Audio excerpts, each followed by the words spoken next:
di hadapan.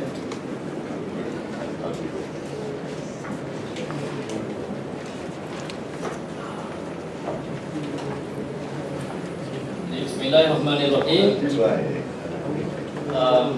Jadi saya kira tanpa melengahkan masa, saya akan menjelaskan bagaimana format program kita pada petang ini. Jadi program kita insyaAllah 1 jam 30 minit. Jadi 15 minit pertama diperuntukkan untuk panelis yang pertama, seterusnya 15 minit yang kedua untuk panelis yang kedua. Kemudian kita terus buka kepada floor untuk sesi soal jawab. Jadi tajuk kita pada hari ini ialah Religious Freedom, Religion in Public and Private Sphere.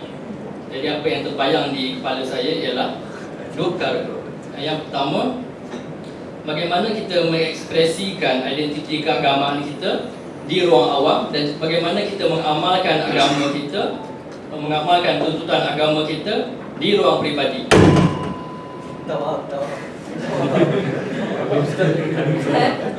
Dan yang kedua ialah setakat mana agama ini boleh berperanan untuk mempengaruhi ataupun mencorakkan polisi kerajaan, mencorakkan polisi awam, dan setakat mana agama ini mempengaruhi society, mempengaruhi diskurs dalam society itu sendiri. Jadi Dr. Zul ataupun Dr. Denison nak mulakan? Saya ambil minta orang.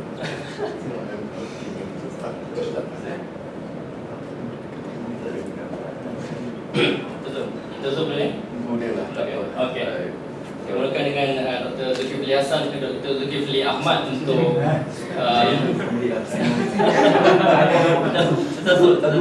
It's my team. Your team. Yeah. Do this one. Is the author who do this one. Ya. Untuk membuka bicara kepada kita pada petang ini.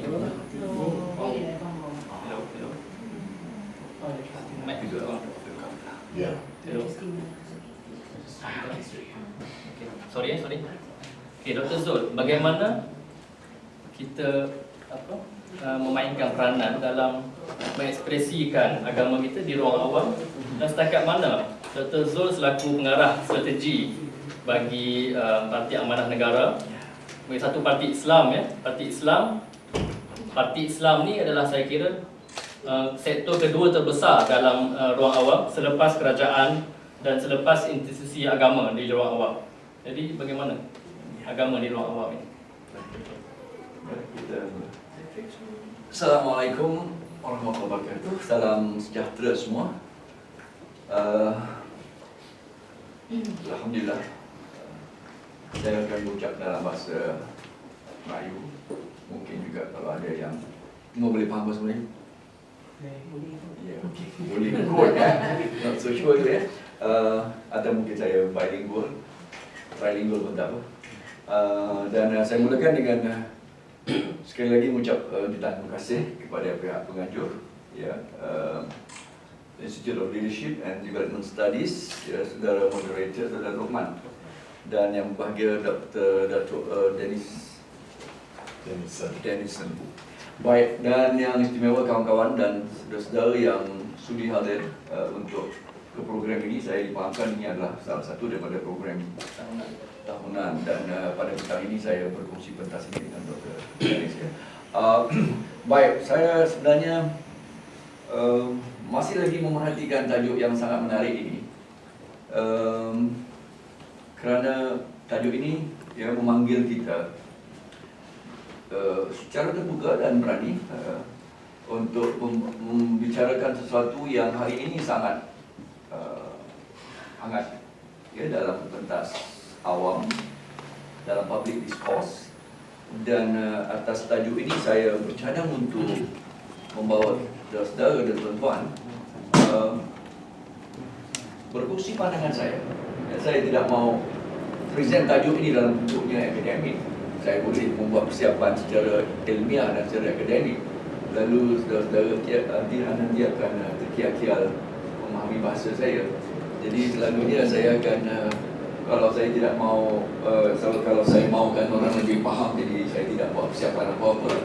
Although I have for you sebenarnya satu satu penyampaian yang berbentuk PowerPoint, but I think I will just leave that aside.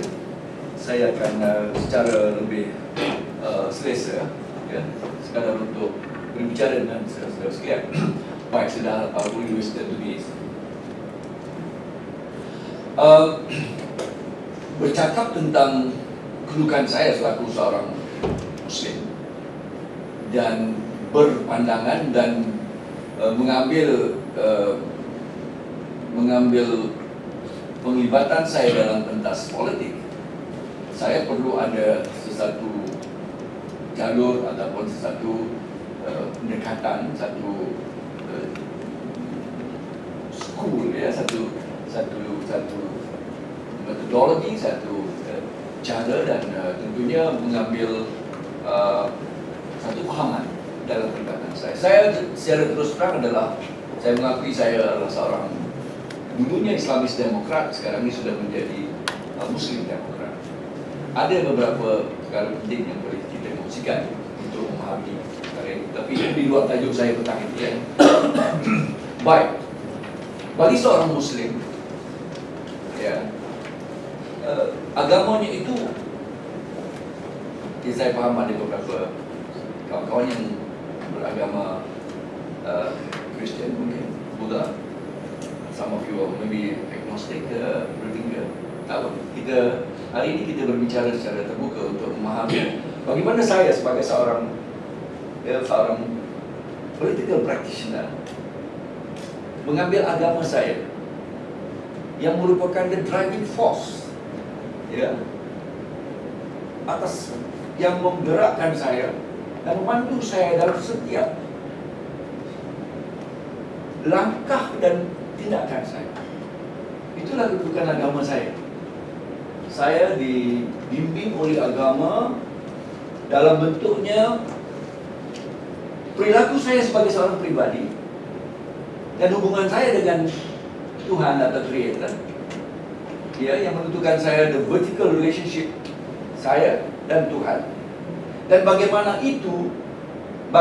pentarifan hubungan saya dengan Tuhan itu mewarnai dan mencorak keseluruhan hidup saya sebagai seorang individu dalam masyarakat, ya, dan segala apa juga kapasiti saya dalam masyarakat. Saya ulangi sekali lagi, saya akan menerangkan kepada tuan-tuan bagaimana agama saya menentukan, mencorak keseluruhan hidup saya. Apabila saya telah meletakkan diri saya berhubungan dengan Tuhan, that relationship determines, hubungan itu, that vertical relationship dengan Tuhan menentukan segala horizontal relationship saya dengan manusia. Nah, begitulah saya nak memahami tajuk ini. Karena tajuk ini pada saya sudah tidak ada lagi a disconnect. Ada yang mengatakan urusan kamu dengan Tuhan adalah urusan kamu dengan Tuhan.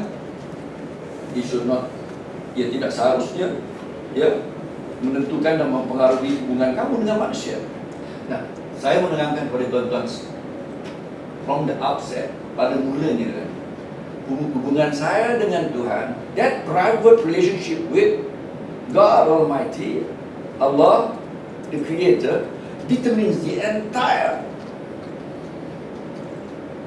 segala tindakan saya, perilaku saya, ya, tindak gerak saya, pemikiran saya, my worldview, and hence it determines the entire policies yang saya anjurkan atau yang saya majukan.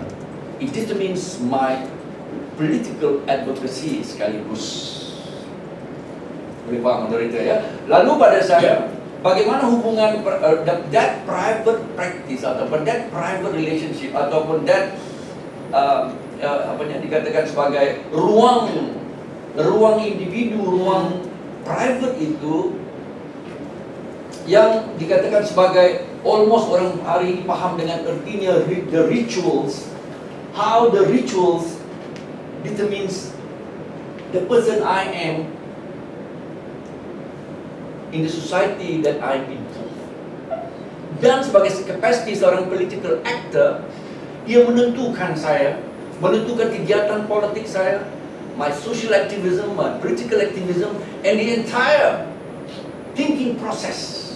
Itu saya yakin saudara-saudara memang nak dengar bagaimana ia mempengaruhi saya begitu. Dan saya menyangka dan saya memberikan, saya berpandangan sebegitu. Nah, saya minta maaf, saya terpaksa bersandarkan, orang kata ini bercakap tak dia, saya bersandarkan kepada apa yang disebutkan dalam Al-Quran daripada apa yang disebut oleh Allah SWT dalam Al-Quran. Bagaimana ya, bagi seorang Muslim itu, keseluruhan hidupnya itu adalah untuk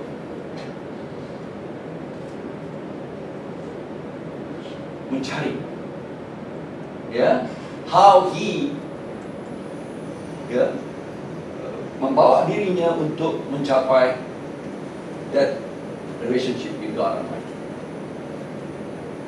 And Allah says in the Quran, "Qul," katakan ya wahai Muhammad, "Inna salati wa nusuki wa mahyaya wa mamati lillahi rabbil alamin."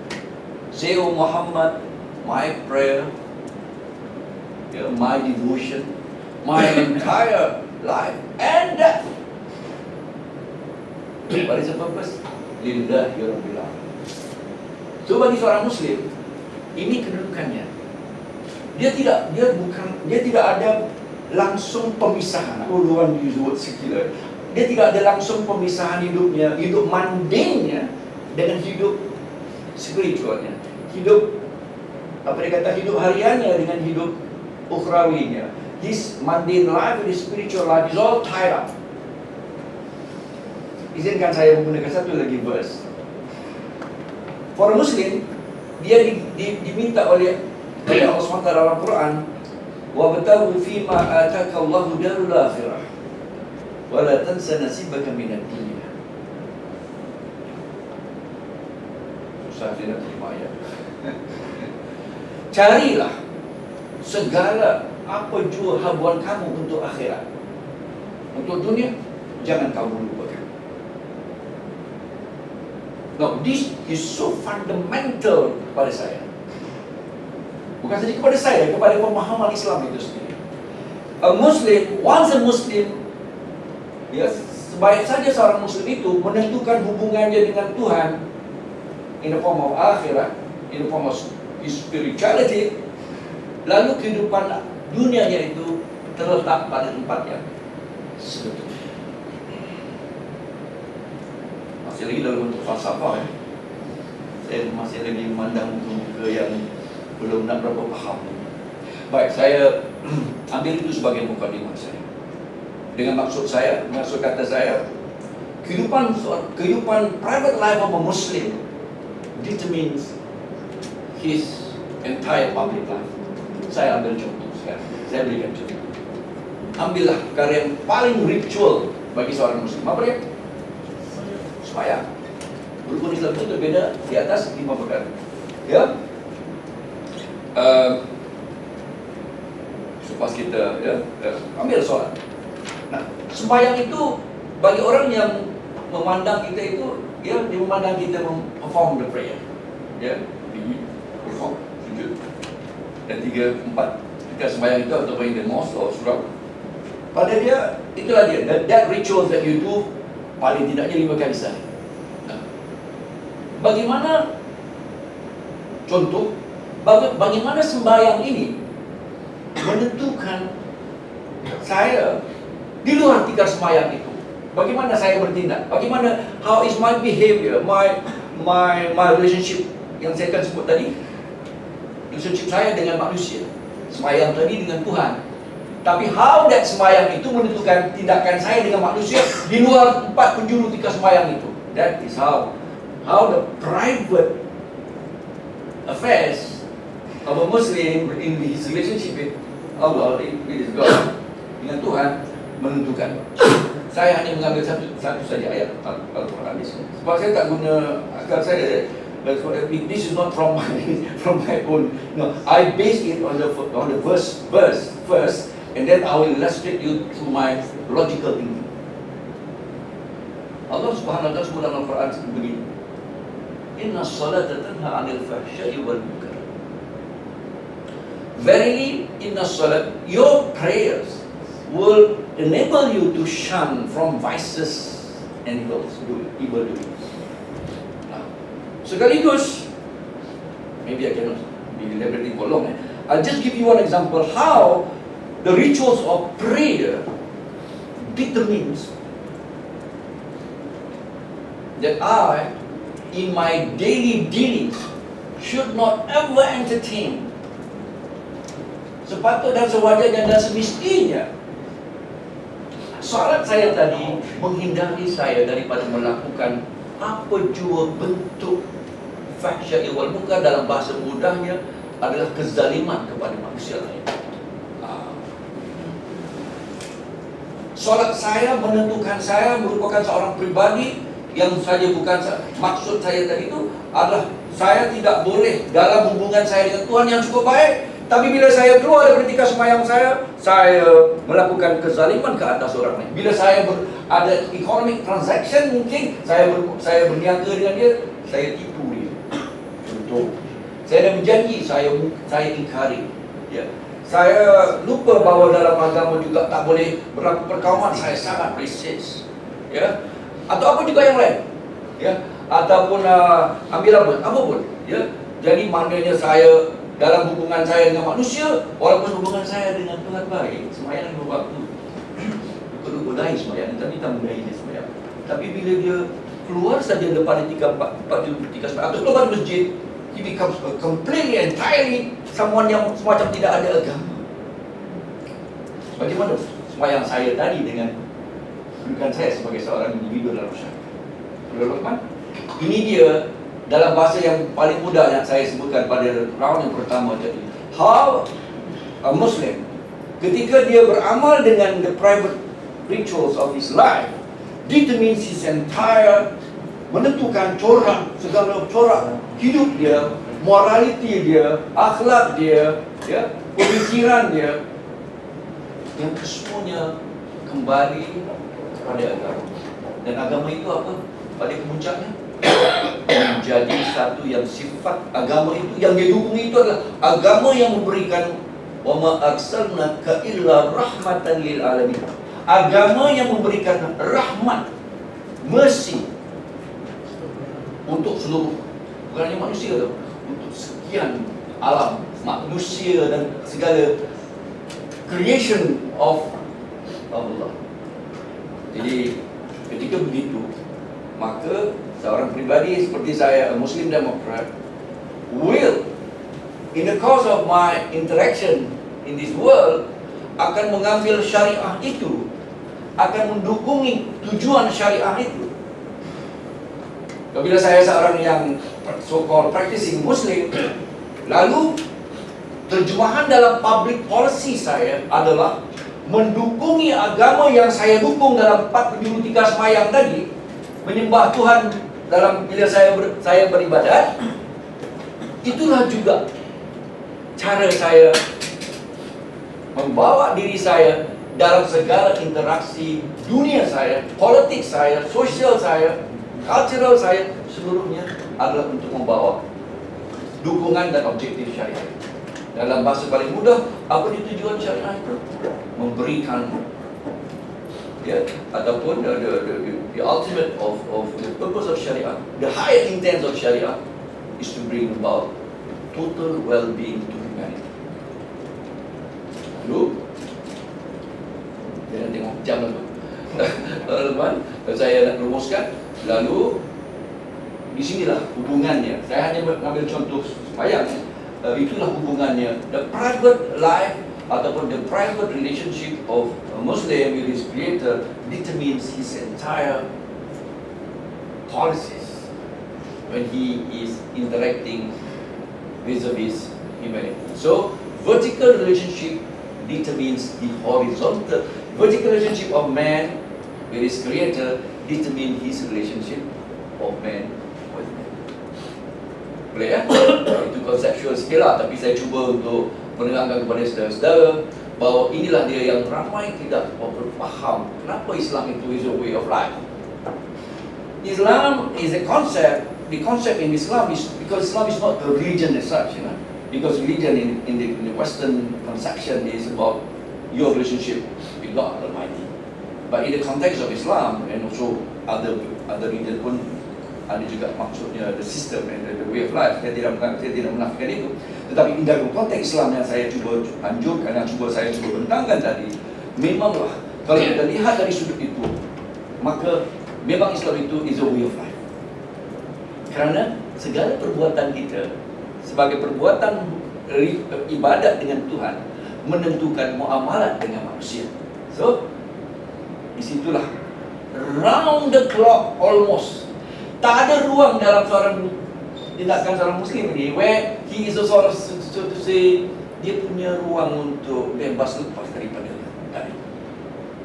Everything of your life, the way you get married, the way you have relationship, segalanya. Jadi dalam ruang lingkup yang sangat terbuka dan luas itu, so ada perkara-perkara yang jelas, ada perkara-perkara yang Allah buka sebagai ruang itu.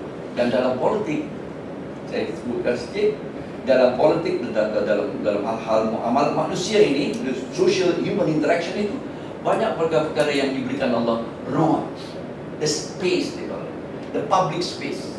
Yang dalam Islam ini hanya memberikan prinsip-prinsip itu, tergantung kepada the intellectual capability of man and his exertion and exertion. Yang dikatakan ijtihad. The intellectual exertion will make, yang akan meletakkan dia ketika dia benar-benar mau mendukungi Islam atau mendukungi agama, mendukungi syariat itu. Syariat itu menentukan all these public policies in term of bagaimana takbirnya sebuah kerajaan, governance. Itu datangnya governance, administration, management. Jadi nampak tak? Jadi dia memang satu, Islam dia tidak compartmentalized, dia punya life mundane, life spiritual, tak ada. Islam ini is one totality, one way of life, the entire complete way of life. Jadi itu sebagai mukadimah. Saudara Luqman, saya harap dapat memberikan sedikit banyak pencerahan kepada pelanggan. Terima kasih. Terima kasih banyak kepada Dr. Ahmad. Bagi saya dia telah memberikan satu mukadimah yang sangat baik, di mana Islam ini adalah agama yang encompass all domains of human life, daripada sekecil-kecil bidang sekecil-kecil bersuci hinggalah kepada politik. Baik, kita berpindah pula kepada panelis yang kedua, Dr. Denison Jayasooria. Beliau adalah research fellow di Institute of Ethnic Studies kita di UKM, juga seorang Secretary General, bekas Sekjen of the Society for the Promotion of Human Rights. Juga works a lot in the church community, Indian community as well. So, Doktor, mukadimah untuk kita punya rancangan.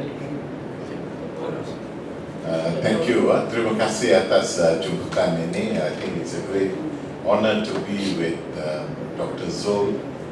I have heard him speak many times. Saya bersetuju dengan apa Dr. Zul sebut tadi tentang agama Islam atau membudayakan agama dari semua sudut kehidupan.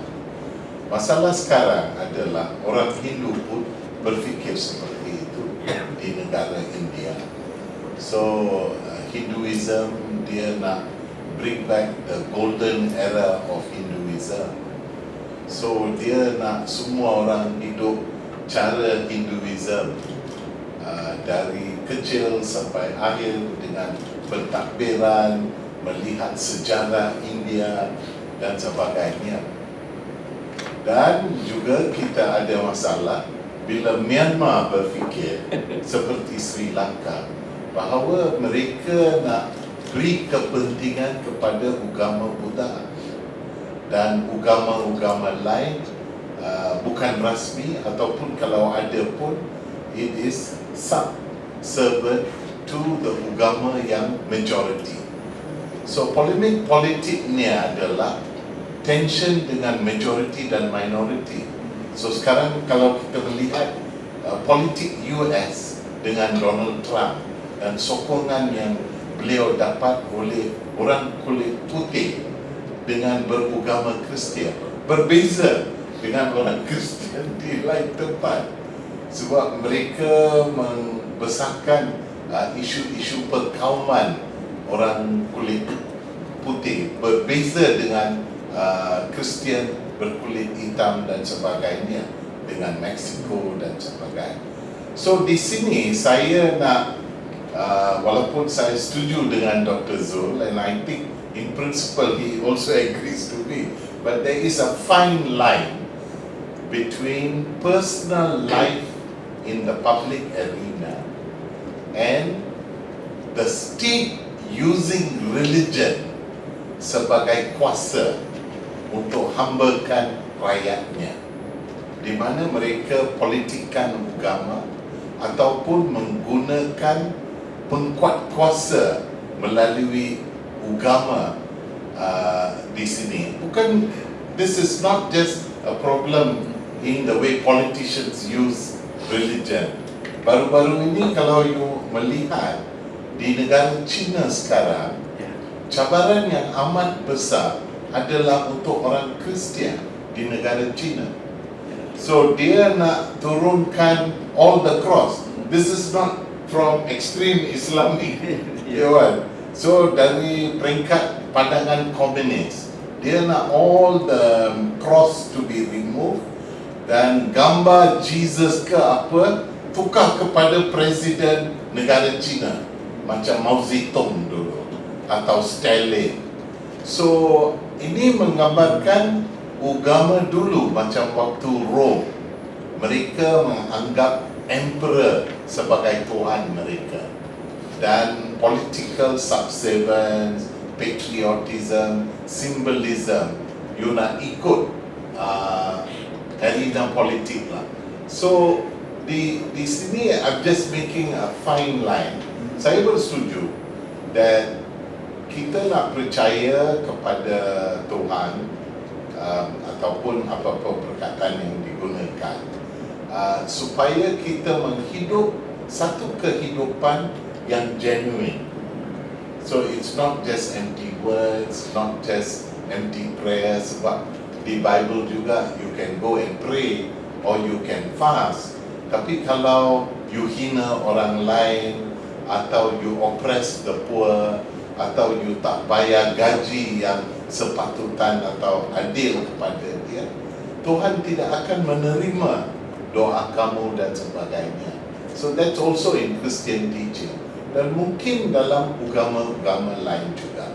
So this is where I feel in a multi-religious and multi-racial society, the state must be neutral. Saya boleh beri beberapa contoh.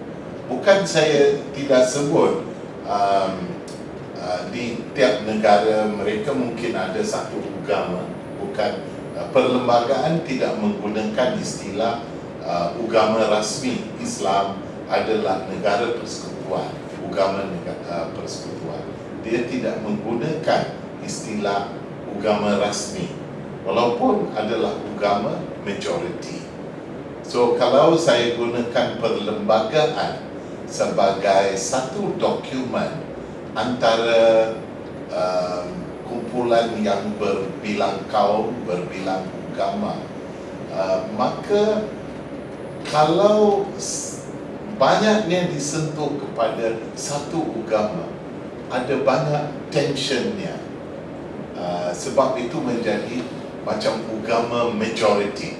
Kalau 90%, 99%, kalau 60-40, 50-50, kalau pentadbiran itu tidak menggunakan syarat-syarat yang adil kepada semua. Okay, I give you some example lah. So sekarang perlembagaan sebut ajaran agama Islam dan semua syariah is only for Muslim, right? The schedule in the Federal Constitution. Semua ada kebebasan agama. You tidak boleh terpaksa saya. So pakaian. So untuk orang Islam dia kata sekarang terpaksa tudung, all this thing. Then bukan Islam pun, your skirt is too short, your this one, so it's extending. Baru-baru ini ada pengkuat kuasa Islam yang sebut Bible they will translate yang sesuai. So semua ini is against the perlembagaan sebagai satu law that is actually going to govern the country.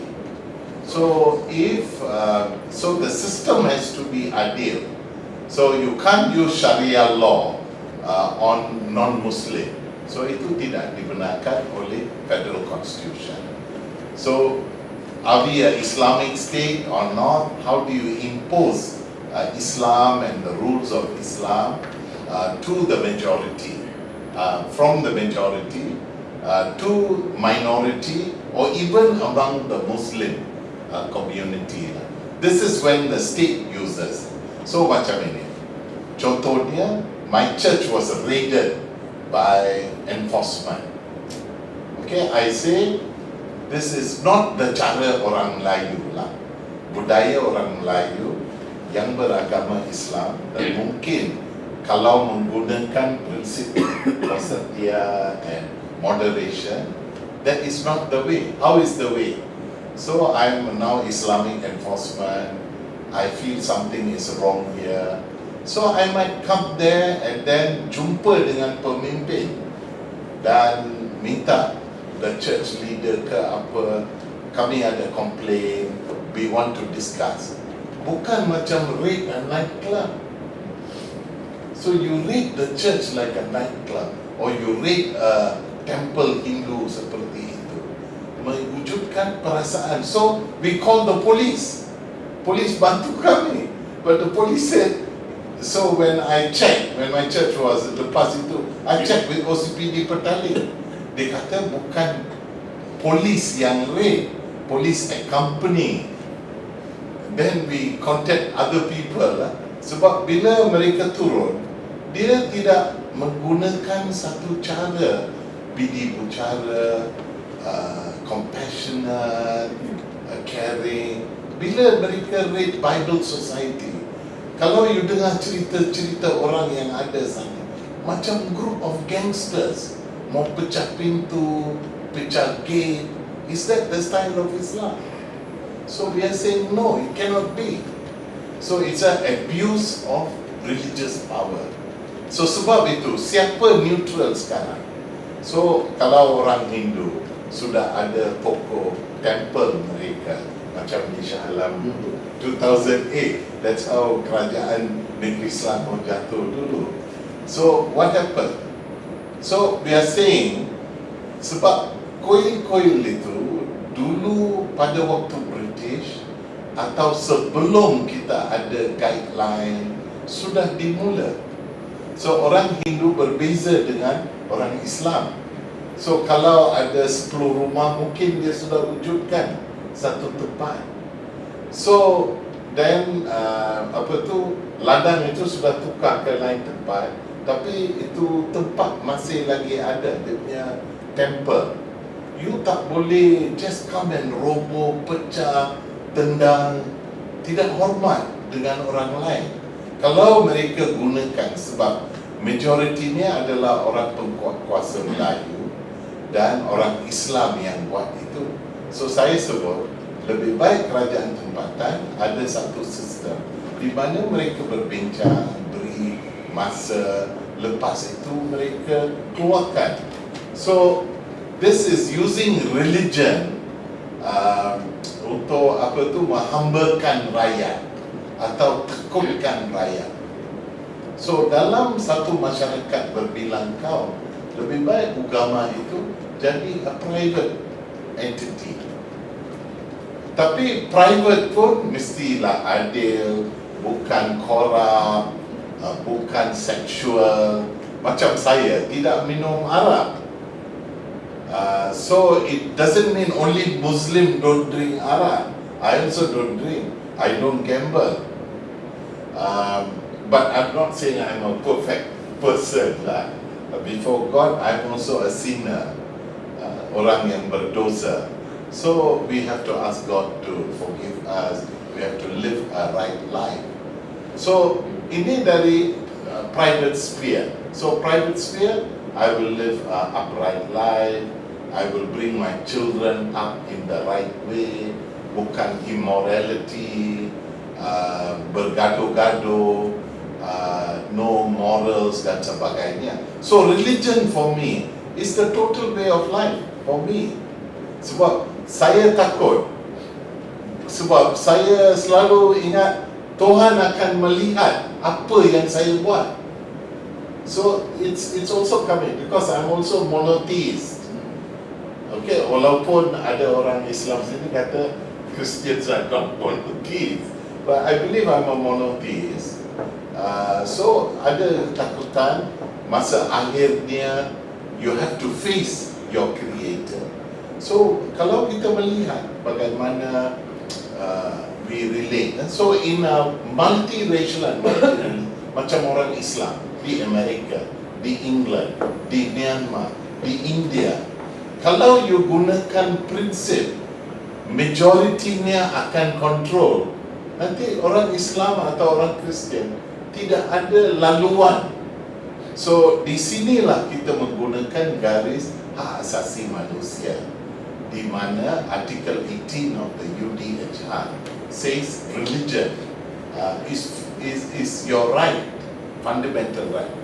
Di sini to believe or not to believe, of course this is sensitive in Malaysia, but that's the person's belief lah. So kalau I don't go to the mosque, should I, or don't go to the church, should I be arrested? Should you lock the restaurant up? Macam Bangi, waktu sembahyang you cannot get satu makan, kedai mama all tutup. Waktu puasa, kantin sekolah tutup. So is that a principle of compassion of God? So when I sit with Datuk Saifuddin and all that, walaupun dia berpuasa, he might join me. Then I said, I'm so sorry, I have to drink the tea. He said, no, you carry on. So then others kata, kanak-kanak tidak boleh makan depan orang lain. So the children take to the toilet, makan dalam toilet. Oh, this is cup. Tak boleh minum air, same cup. Laundry, tak boleh pakai. All are system of enforcing religion in the public domain. So di sini saya sebut bahawa in the public domain we have laws, guidelines. Saya pun boleh kata, if the religious authority want to raid, the police must be neutral. Kalau saya nak sebut ini salah dia, arrest me, mana saya mau pergi? Because the police also mostly Muslim, mostly Malays, so mereka akan ikut syarat rela ke and this. So when religion is used in the social realm, in the public realm, most historical examples are quite bad. I think the only, I'm not very good in Islamic history, but I think maybe Ahmad, some of the older leaders, or Salahuddin, in the stories I've read about Salahuddin and the battle for Jerusalem, I think he was a more just ruler using military power. So di sini, I would say public arena in Malaysia, we should impose a more secular approach.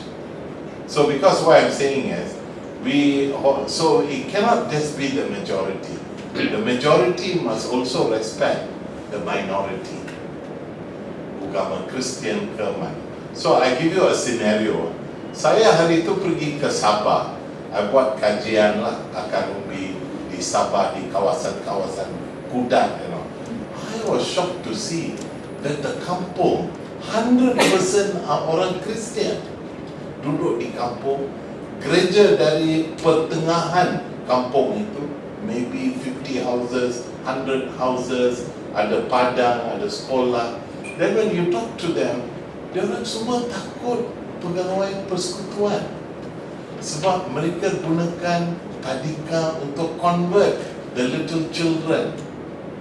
So they all don't want to go to tadika kerajaan.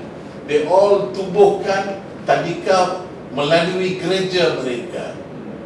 So itu menjadi satu pandangan negatif towards federal.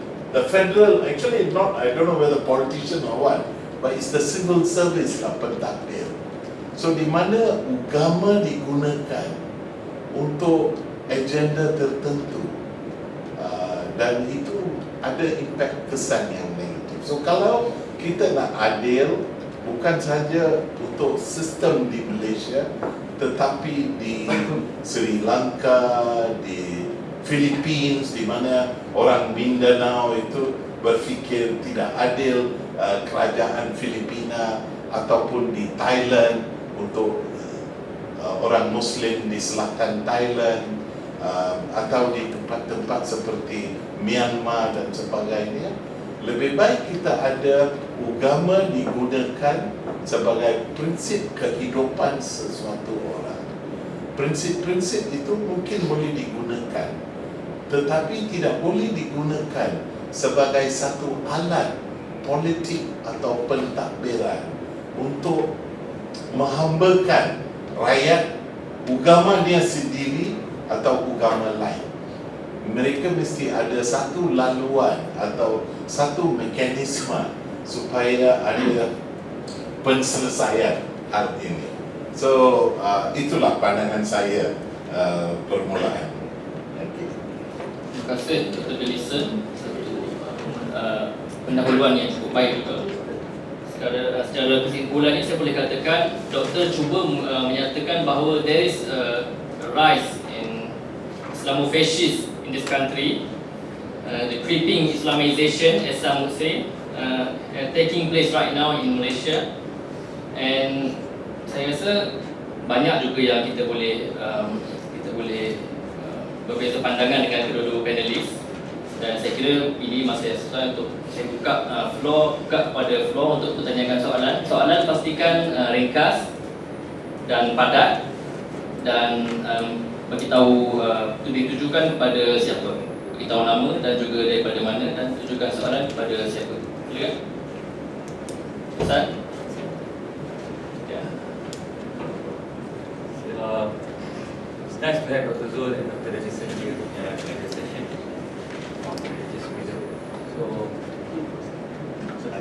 Saya dari IRF. Soalan saya rasa soalan yang simple dan agak mudah untuk kedua-dua, Dr. Zul satu, Dr. Denison satu. Dr. Zul secara umumnya semua orang tahu dia adalah seorang ahli politik, lebih fokus, lebih khususnya lagi Parti Amanah Nasional, Muslim Demokrat, dan akan terus berkempen politik dalam beberapa bulan yang akan datang ni. Dan dari segi agendanya ialah untuk melawan Putrajaya. Kalau saya tersilap begitu boleh saya.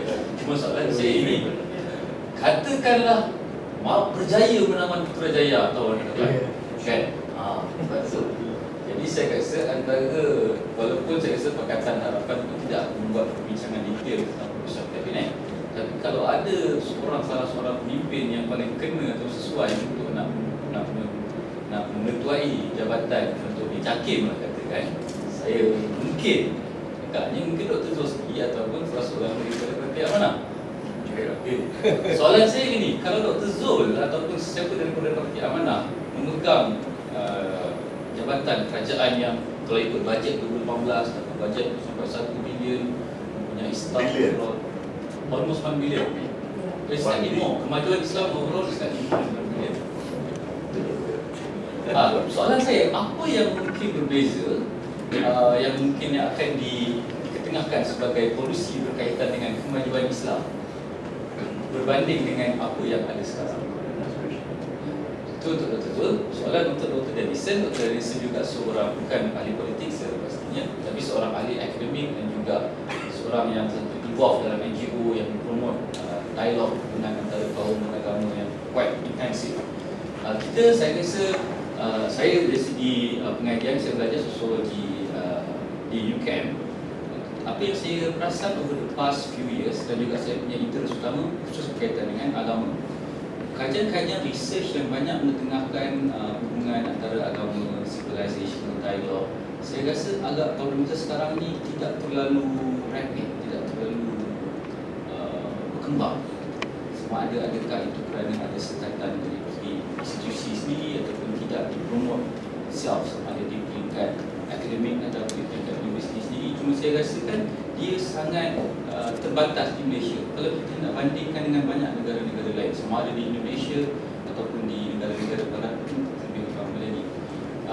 Mungkin Dr. Denison boleh jelaskan lagi setuju atau tidak dari segi itu. Dan adakah ada keperluan untuk meningkatkan lagi kajian-kajian research yang berbentuk inter-civilizational dialog antara agama dalam nak menyelesaikan masalah-masalah yang berkaitan dengan agama yang saya kira semakin lama semakin meningkat. Terima kasih.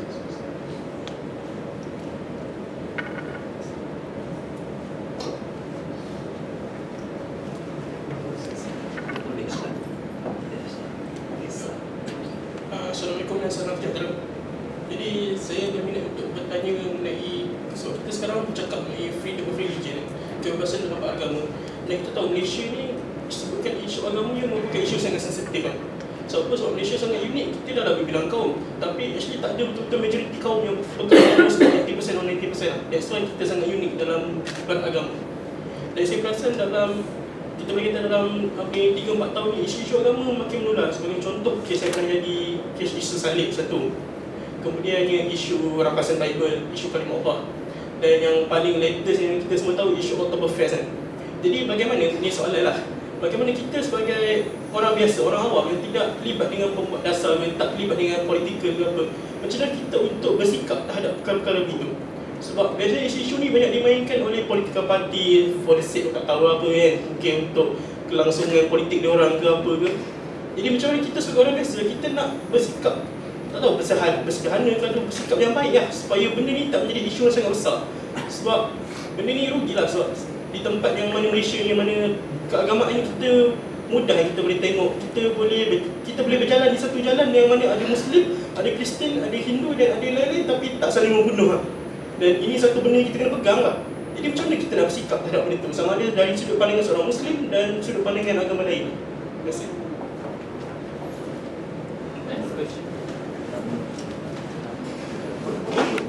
Nama apa yang sudah? Aizat. Hello. Hi. My name is Jaya. Firstly, thank you to the two gentlemen here for taking the time to share with us. I'm going to direct this question to Dr. Dzulkefly. Yeah. Okay.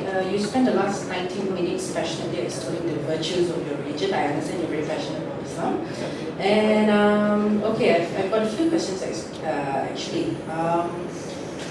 Firstly, why should politics and governance be guided by any one particular religion?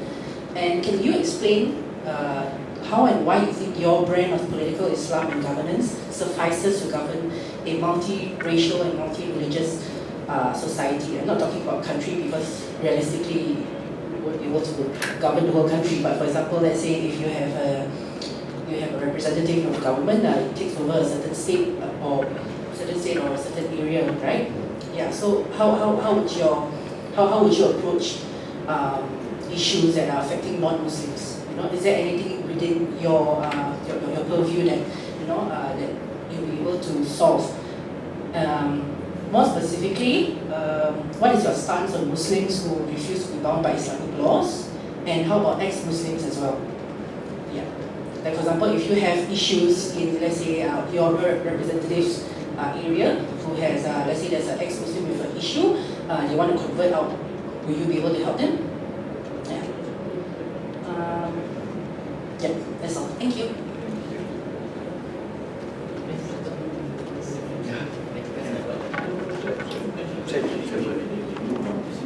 Baik, terima kasih kepada ahli. Ya, leadership. Terima kasih kepada kawan-kawan yang bertanya, kepada saudara Ustaz Aizat dan Jam. Okay. Let me begin. Biar izinkan saya mulakan dengan menyinggung sikit apa yang disebut oleh Dr. Denison tadi, ya, saya sangat memahami pemikiran beliau, ya, yang latar pemikiran beliau. This kind of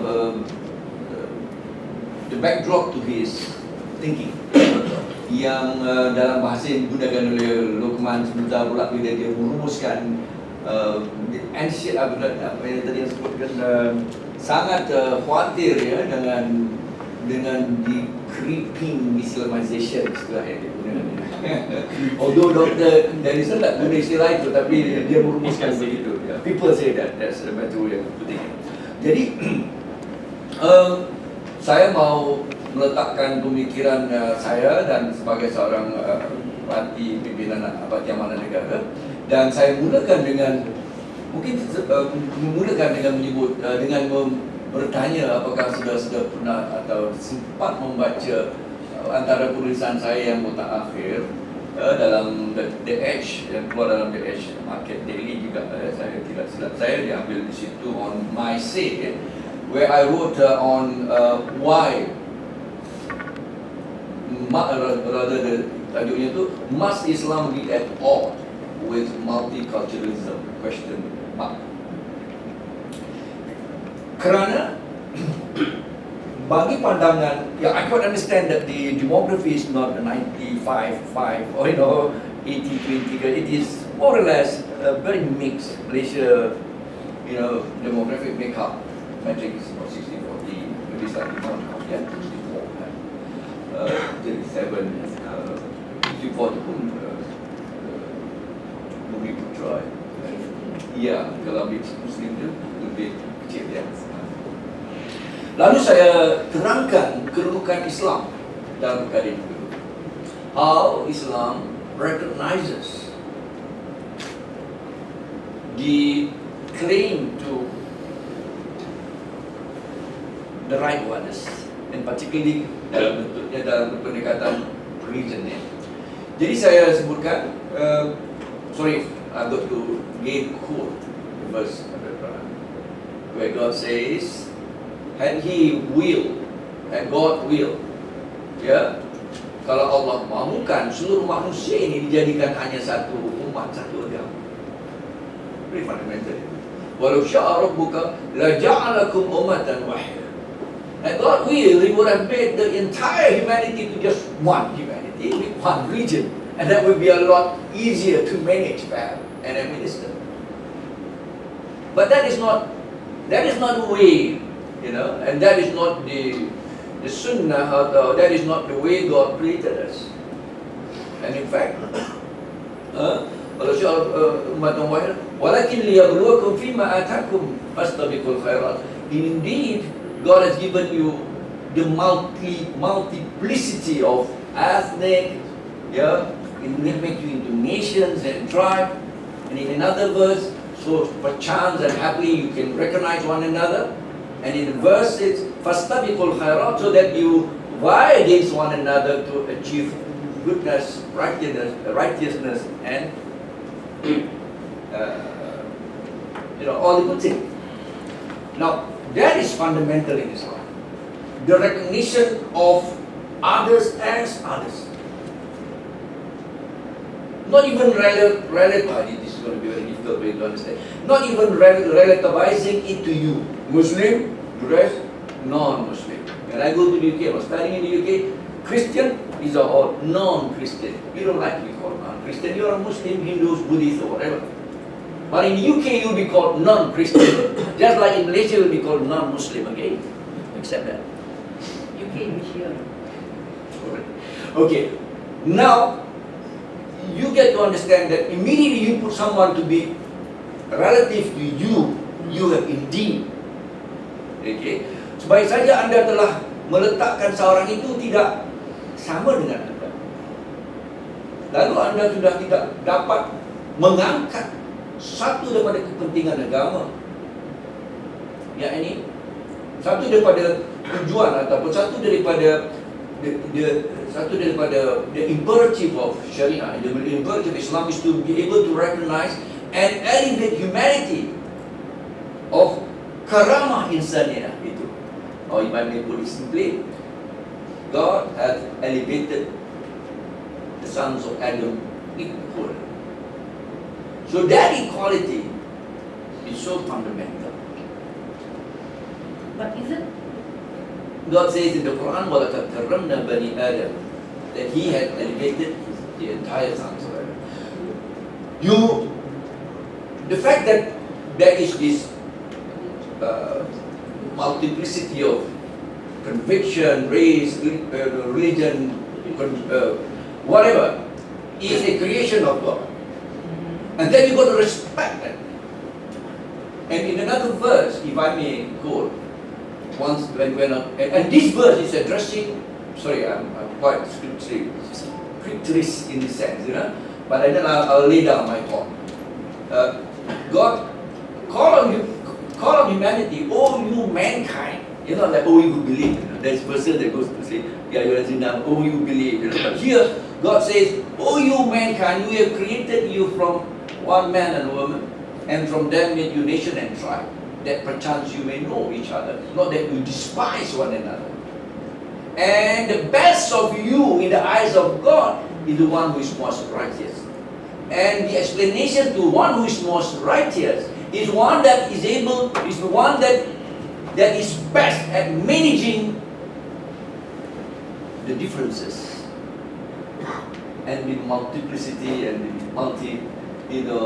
multiculturalism, so to say. Hence, it is in Islam. This is why I understand where Dr. Denison is coming from. There's too much of disservice to Islam. The so-called overzealous Muslim, in most of his bureaucracy, is doing a great disservice to Islam. And in their overzealousness, bigotry sometimes, so bigoted measures and ideas and policies and programs, they in fact did a great disservice to Islam. Hence, if I want to say, in answering all your questions put together, is fundamental as far as Parti Amanah Negara is concerned. Yes, we get to Jaya, not if, when. Sorry, I've got to correct myself. When we take over Jaya, it is so fundamental and so important that we get to understand what is the higher intents of Sharia. What is the higher purpose of Sharia? Rather than this punitive aspect, not only revolving around the prohibitive, punitive punishment, and more punishment, and more punishment. Sorry, Dr. Denison, I must say that be that as it may, we have already got a constitutional, the federal constitution, and with all its shortcomings, at least we have if that is ever can be understood as a kind of social contract sort of. At least it has been. I'm least interested in trying to go into your kind of discourse whether this is Islamic country, Islamic state, or I have left that for a long time. I have not even bothered addressing that anymore.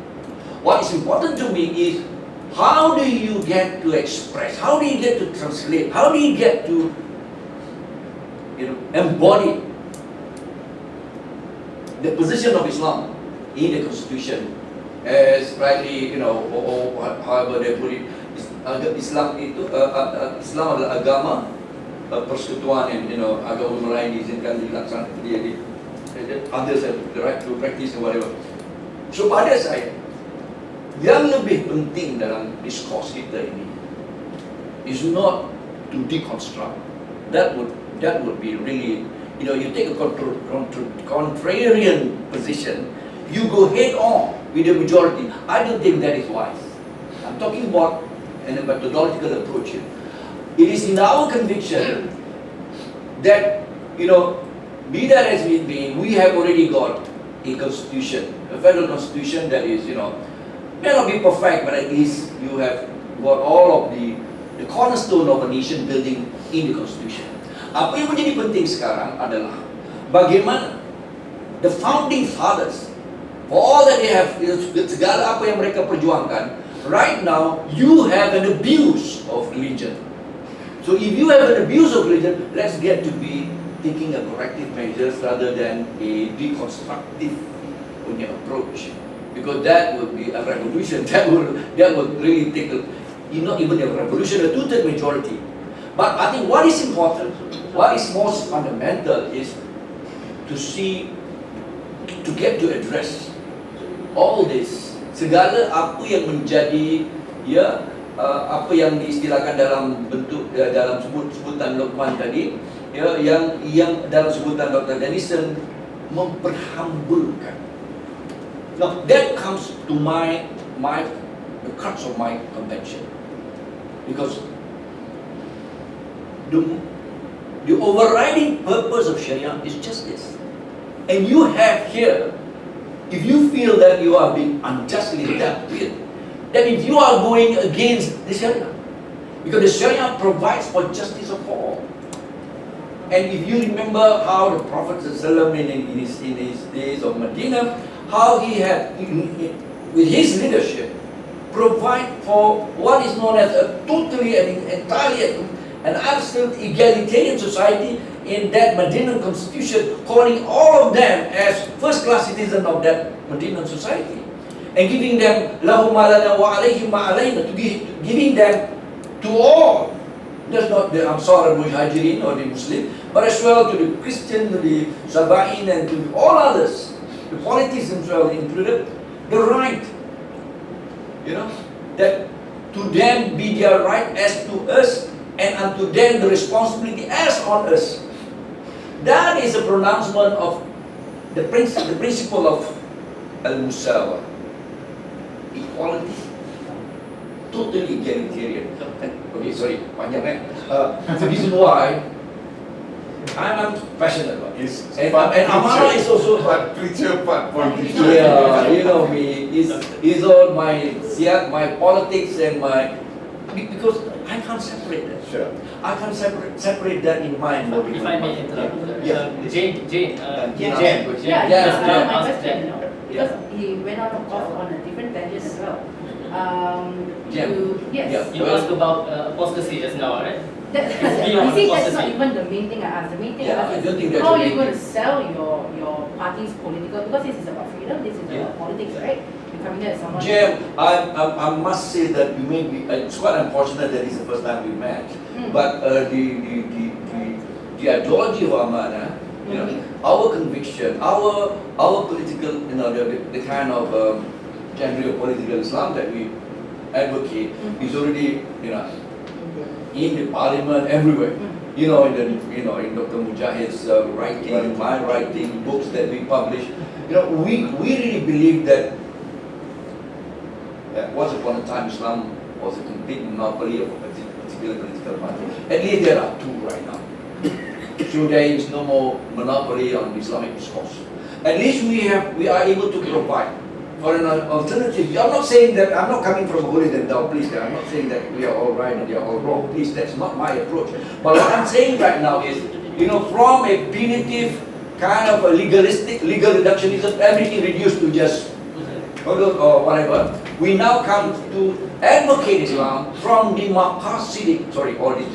from this higher intent and purpose of Sharia. That is our approach. The approach that will determine all the policies as when we get to Putrajaya, that will determine the issues, that will determine the domain of governance, okay, and addressing all this, if I may use the word, sins of omissions and commissions of the present government that brings about, what is already here now, yawning economic income and wealth divides and whatnot. We want to address that. And if I may just conclude, Luqman, apa tadi yang ditanya oleh Aizat, what's the question again? Aizat, you just summarize in one sentence. How we should react on all the things that happen like macam mana macam sekarang ni tengah diisukan ni Oktoberfest mengenai tak ada Saya menulis tentang Oktoberfest kan. Saya menulis Oktoberfest. My multicultural ethos was on Oktoberfest, and I'm very clear. Dan dalam writing mungkin ramai tak baca. Kalau suka ingin menulis dalam bahasa kan, saya menyebutkan ada dua perkara yang berbeza. Islam tidak akan dapat. Islam bukanlah pendirian Islam untuk menghalang hak penganut agama lain, ya, menganjurkan dan mengamalkan apa juga conviction, keyakinan dan budaya mereka. You have no business, ya, to disallow that alone, to outlaw apa yang menjadi hak mereka. These are among the things yang saya tekankan, dan juga ini kepercayaan ni. All these things yang Dr. Denison sebut, you kesemuanya to us melampaui, ya, artinya keadilan, melampaui artinya not even wasatiyah. Sorry lah, I don't like all this jargon, you know, because that is entirely against the whole concept, the whole objective of Sharia. So I just summarize this, ya. Apabila kita bermula dan mengambil sikap bahawa syariah itu adalah untuk, ya, pada akhirnya memberikan justice to all, total well-being to all, you get an entirely different approach. And that approach is totally contrary to what is now the practice of this bureaucracy. It's meant to, you know, sekarang ni kita nampak lah kan, and of course all this recent, I don't want to go into, you know, the laundering and whatever. Semuanya adalah kerana unsur melampau. And if I may just, sorry, I've got to say this, it is more, yeah, the last thing. Kerana it is to me, it is ignorance. Sorry, Yeah. minta maaf. Saya minta maaf, saya tidak coming from a holier than thou, tetapi pada saya, apabila anda tidak memahami sebenar-benarnya apakah the higher intents of Sharia, you get to practice your religion dengan segala unsur-unsur melampaunya, al-ghulu fil Islam. Okay, jadi cukup sudah. Thank you. No, I still pegang kepada apa saya sebut awal tadi, bahawa I don't think religion should be enforced by the state, because you see, it's difference of personality. I know Dr. Zul, I've read his writing. A very close friend of mine is Dr. Mujahid. I would trust him. He has come to my church. He has come to the launch of on my birthday. He was there as one of my guests. Datuk Shaifuddin was there and all that. They're all close friends, and we trust each other. I would trust Nick Aziz and his style of administration. But this is personality driven. You can't run a state like that. Walaupun saya bersetuju, Dr. Zul kata we got the constitution. But the problem now is people are reinterpreting the constitution. That's one. Two, saya pun berfikir bahawa golongan orang Melayu, except for speakers like Dr. Zul and others who have come up, are actually indoctrinated in a particular style. You're not getting exposed to others. I mean, you know, I can give you a joke that really took place. I went to Morocco for an international conference. All the people in the house at the welcome dinner were Muslims. Do you know I was the only one who didn't drink alcohol? All of them thought, because I came from Malaysia, that I'm a Muslim. And then I said, no, I'm a Christian. Then they told me, in Morocco, they only waktu puasa, they don't drink alcohol. At least in this house, all were mostly were Arabic, they were Muslim, they all drank alcohol, brandy, whiskey, and things like that. So what I'm saying is, you can have a lot of people who are non-Muslim, who abide by certain code of practice and life. So what I'm saying is, in public life, now there is a difference between theology and practice. Dr. Zul is expressing Islamic theology, which is actually living out the faith in justice, in moderation, in a particular way. The enforcers of Islam believe that they need to police you. How you dress, what you eat, what you speak. They feel that is the only way. And if you meet people like me, or you read my book, you might get converted. You cannot come near a Christian because you're weak in Islam. It's really sad that Christians have lived with Muslims and Muslims with Christians and other religion. And you know, kalau kita melihat sejarah Malaysia with colonialism, with all the English schools, how many Malays converted to Christianity in the early periods? With all the mission schools, with people going in. But today, it's completely different. Okay, they are not willing to recognize that 60% of Christians in Malaysia are Bahasa speaking. They are Bumi Putras. I'm a Christian of Indian, Sri Lankan origin. Okay, my grandfather came in 1910. So theology and practice is one aspect. Constitutionalism, Dr. tak setuju, he doesn't want to deconstruct. I feel our major problem is that we agreed to Article 121A. I asked Datuk Samibelu why he agreed in cabinet. Because they were given assurance that this will not impact non-Muslims. But today 121A is the major issue. So young pentadbir and enforcers of Islam, they are approaching it differently. So if Dr. Zul comes to politics and he would say that, I would even go as far as saying any federal thing on Islam is actually not really constitutional, because it was a state matter and religion should be at the state level. So these are issues that we are facing now with Islam. And you must also understand, bahawa in the non-Muslim world, they have also become very hard on the religion. See, all the churches are packed. All the Hindu temple is packed. All the Buddhist temple is packed. Just go during prayer time. People are returning back to their religion for some reason of belief. But our country has not become more spiritual, you know, because corruption is high, greed is so high, and things like that. Let me just answer two questions. The one on sociology. Now, I believe the problem is there is no freedom of thought in the intellectual realm for us, even as academics.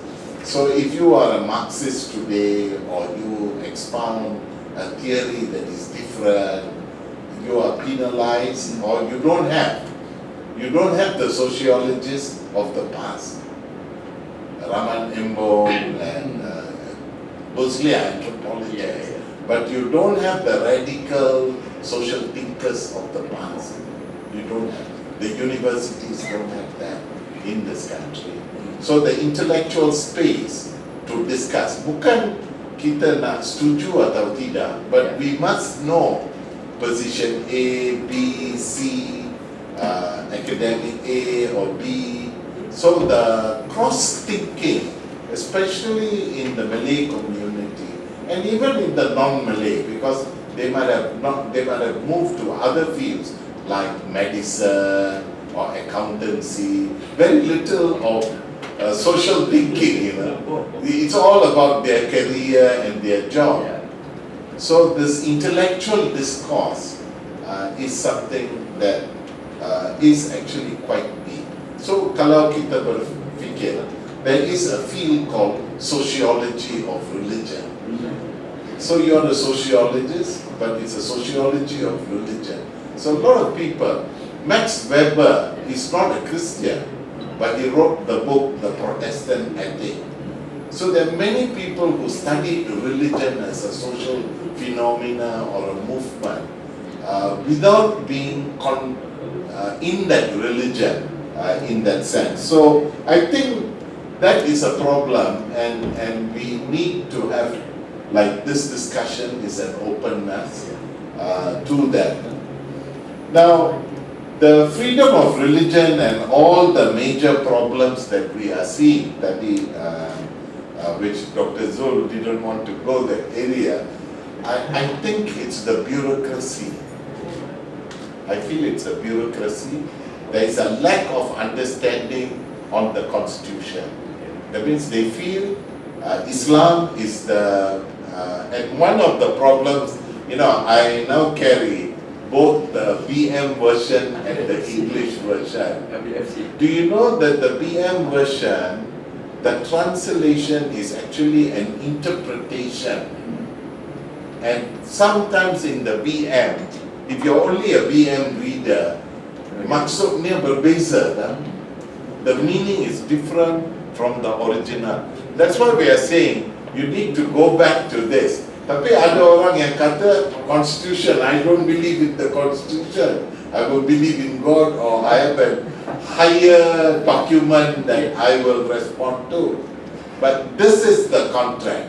So kalau we take this contract, then, and if equality is the issue, then Article 153 and other things you'll have to relook in a serious way. Not that as a policy for affirmative action, bukan masalah sana. Tetapi, are you more superior than somebody of another religion? That is the problem now. Dari perspektif kemanusiaan. So, I think religion can be a beautiful tool for us to live and work together, but it can be a dangerous fire that can burn us apart. So, harapan saya from actually the younger Muslim community is take time to understand the other. And I am now understanding that many Muslims are taught about orang Kristian dari perspektif orang Islam. Because when somebody wants to translate the Bible for Malay-speaking Christians, that becomes an issue. So if you understand Christianity only from the perspective of a Muslim scholar, then you will not get it right. If Christians only understand Islam from someone like me, you're not going to get it right. There is nothing wrong if Christians sat, and that's why Datuk Mujahid was quite popular in the churches bila dia turun dan buat ucapan and explain, and that is something we need, and we don't need to fear that sebab I talk to him I will convert atau tidak. And now a lot of Hindus like Sabah, Sarawak Hindus, sometimes they don't want to go to an asrama also, takut they will get converted. So it's backfiring on us in the same way. All the insensitivities to makan dan sebagainya. So I think we need to move beyond and build a better Malaysia. I setuju that Malaysia is a great land. I've visited so many countries and been back to Sri Lanka or to Negara, India and all that. It's a great country. But I think we are losing our cutting edge sebab kita salah faham antara kami, and we are allowing politicians, whether like Dr. Zul or any kind, in a way that we are moved away from the principles of politics, harmony and things of that sort. Thank you very much. Kalau boleh saya beri sedikit komentar. Satu minit. Ya, saya rasa tentunya tertekan kerana saya seorang ahli politik dan Dr. Denison akademik dia. Tetapi Dr. Denison, like it or not, di pentas politik lah perkara-perkara ini terpaksa dibahaskan. and you have the legislative process, of course the executive is always pihak kerajaan eksekutif maknanya di kabinet sentiasa melakukan dan mengizinkan perkara-perkara ini berlaku. So the contest at the end of the day, the final that's the lintas politik. So like it or not, you have that legislative battle to go through. Dan kalau orang seperti saya hanya mengambil kekal dalam akademia, I would have stayed in university and continue teaching until.